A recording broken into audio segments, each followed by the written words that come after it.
It's time to take a bold rethink to consider if the answer is unions.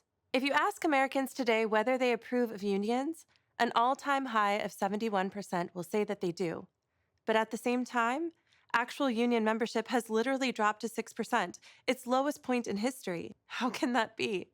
Maybe it's because actually forming a union is the most difficult it's been in literally almost a century. And that's because for decades now, the corporate elites of this country have done everything that they can to take unions down at the kneecaps. Today, it hasn't gotten any easier for unions. In 2021 and 2022, workers won major victories when they successfully voted to unionize at companies like REI, Amazon, Apple, Trader Joe's, Chipotle, and Starbucks. But since then, almost none of those companies have shown up to the table to actually sign a union contract.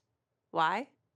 Because the current penalties for deliberately and illegally dragging out negotiations are far more appealing to these corporations than the cost of actually allowing workers to unionize. Still, working folks are holding strong, and we've got to.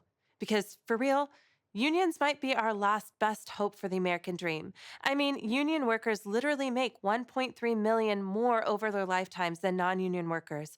And when working people thrive, so do their families. They get to buy homes, their kids get to go to college, and their entire communities are lifted up. But unions are about more than money.